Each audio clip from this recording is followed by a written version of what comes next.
Hola a todos, esperando se encuentren bien. El día de hoy vamos a explicar en un siguiente video cómo los procesos interfieren en las matemáticas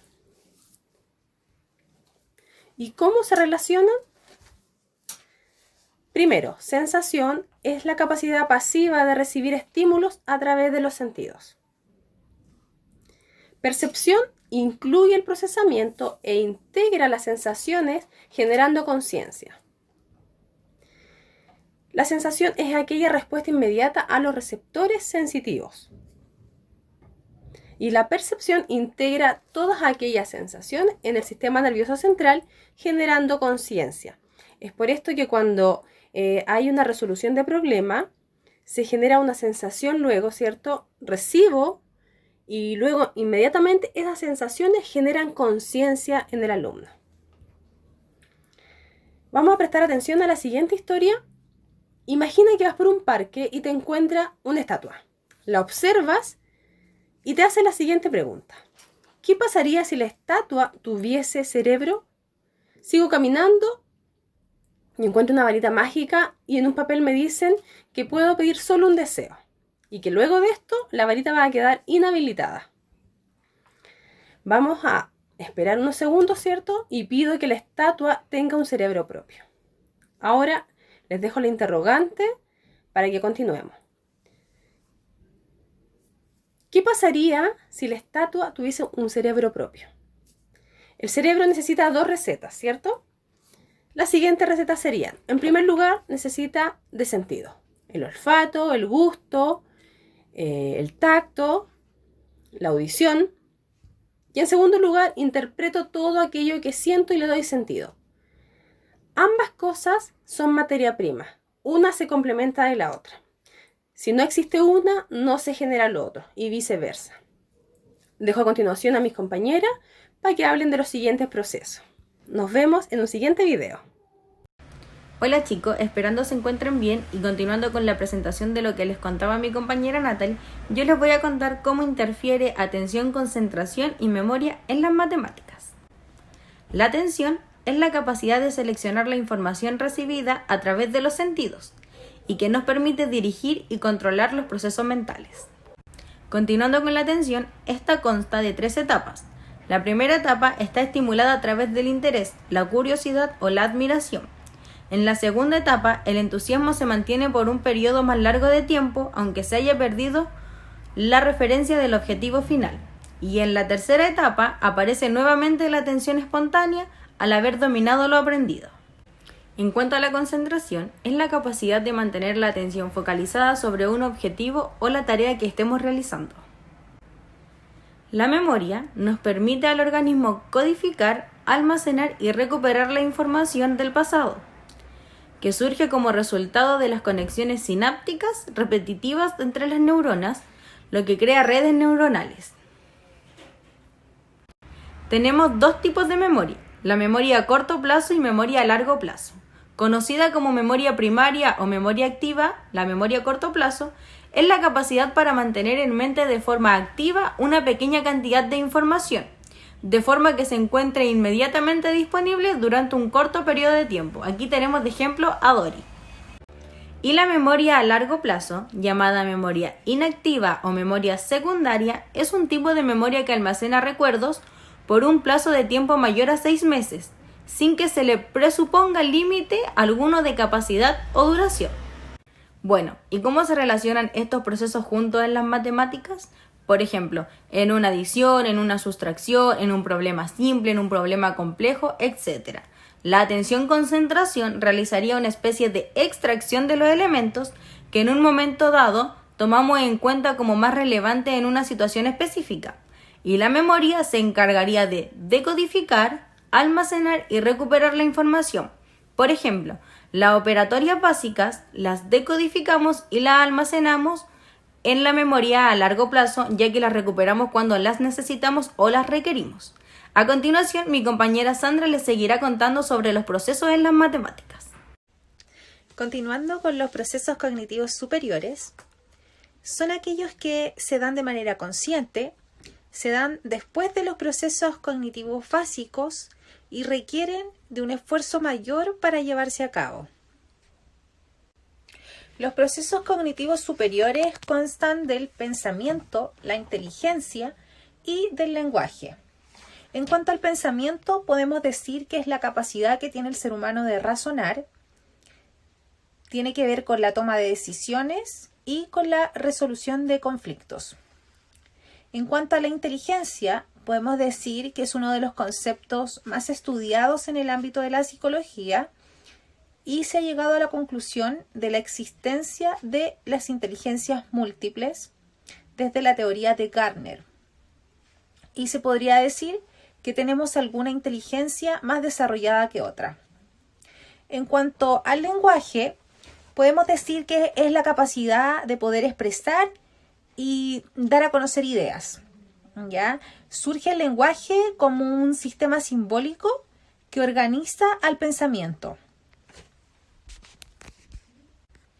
En cuanto al pensamiento, que es la capacidad que tenemos de razonar, hay diferentes tipos de razonamiento. Entre ellos tenemos al razonamiento deductivo. Este va de lo general a lo particular.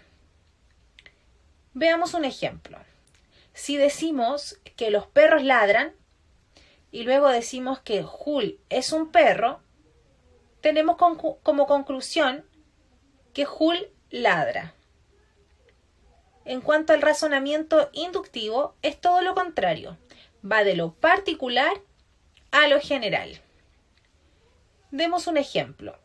Si decimos que a Daniela le duele la guatita porque acaba de comer helado, y luego decimos que a Constanza también le duele el estómago porque acaba de comer helado, podemos concluir que si comemos helado nos va a doler la guatita. En cuanto al razonamiento analítico, es la capacidad que tenemos de analizar diversas situaciones. Este razonamiento es uno de los que más se ocupa a la hora de resolver problemas matemáticos. En cuanto al razonamiento crítico, este razonamiento nos ayuda a forjar nuestra personalidad, ya que nos ayuda a tener la discriminación de nuestras propias ideas, ¿ya? De tener ideas propias de diferentes situaciones, tener opinión, no dejarnos llevar siempre por lo que nos digan los demás, sino que de alguna situación tener nuestra propia idea, nuestra propia percepción de la vida. En cuanto al razonamiento sistemático, es la interrelación de múltiples conceptos, ¿ya? Y por ejemplo, las personas que tienen muy desarrollado este razonamiento sistemático son personas que son muy organizadas y muy planificadas en su vida diaria. En cuanto al razonamiento creativo, es la capacidad que tienen de modificar ideas y de crear, ¿ya? Está ligado al arte este pensamiento. Y en cuanto al razonamiento interrogativo, te da la capacidad de crear muchas interrogantes a partir de diferentes aspectos, ¿ya? ¿Qué son las variables afectivas? Son los afectos que involucra el estudiante en el momento del aprendizaje. Por una parte tenemos la motivación, que es la fuerza que nos impulsa a realizar alguna actividad. Por otra parte tenemos la ansiedad, que es la predisposición que tiene el estudiante al momento de realizar alguna actividad, que por ejemplo podría ser el aprendizaje matemático, que generalmente es lo que provoca frustración en los estudiantes porque se sienten incapaces de realizar estas tareas matemáticas. Y por otra parte tenemos el autoestima, autoconcepto. El autoconcepto es la percepción que tenemos de nosotros mismos. Esta percepción va cambiando a lo largo de la vida. Cuando somos pequeños depende del ejemplo que nos dan nuestros padres, y a medida que vamos creciendo va también dependiendo de nuestras experiencias, de la sociedad, de nuestras amistades, ¿ya? Y el autoestima es el afecto que tenemos de nosotros mismos. ¿Me quiero o no me quiero? ¿Me quiero tal como soy o siempre estoy buscando parecerme a otra persona o buscando hacer las cosas mejor de la que los hago. Esa es la autoestima, el afecto que tengo de mí mismo. Me quiero tal como soy y me valoro y me respeto. ¿Por qué es importante utilizar estrategias afectivas? Porque a través de ellas podemos garantizar aprendizajes aún más significativos en nuestros estudiantes, ya que todo aprendizaje involucra emociones, involucra sentimientos. Estrategias afectivas, el manejo de la motivación de los estudiantes. Si bien es cierto, la motivación es intrínseca, también existe una motivación extrínseca y en ella puede incidir mucho el docente. ¿Cómo lo puede hacer? A través de estrategias diversas, como por ejemplo poniendo entusiasmo en sus clases, que el material sea adecuado al nivel que se está dictando, que tenga relación con sus estudiantes, que sepa de qué manera aprende cada uno y en la medida de lo posible tener una enseñanza individualizada con ellos. Regular la ansiedad. Es muy importante que los docentes conozcan cuando sus alumnos están en este periodo de ansiedad, logren reconocerla y tomen estrategias para poder regularizar esto, ¿ya? Por ejemplo, a través de ejercicios de respiración o a través del yoga o simplemente a través de eliminar esos pensamientos negativos con chistes o sacándolos de esa zona en donde están ellos con esos pensamientos negativos y volviéndolos en positivos. Variables que interfieren en el aprendizaje. Las variables internas son la motivación y la personalidad del alumno. Y las variables externas serían el material de enseñanza, disciplina escolar, características del docente y estrategias institucionales. Factores que inciden en un aprendizaje exitoso: la discapacidad que pueda tener el estudiante en alguna asignatura específica, factores psicológicos que son el desinterés del estudiante y la motivación, y el factor familia.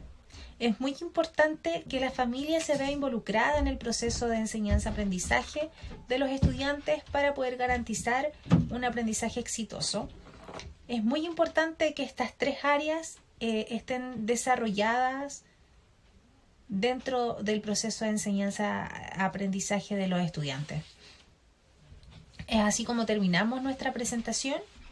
Muchas gracias por su atención y nos vemos en un próximo video.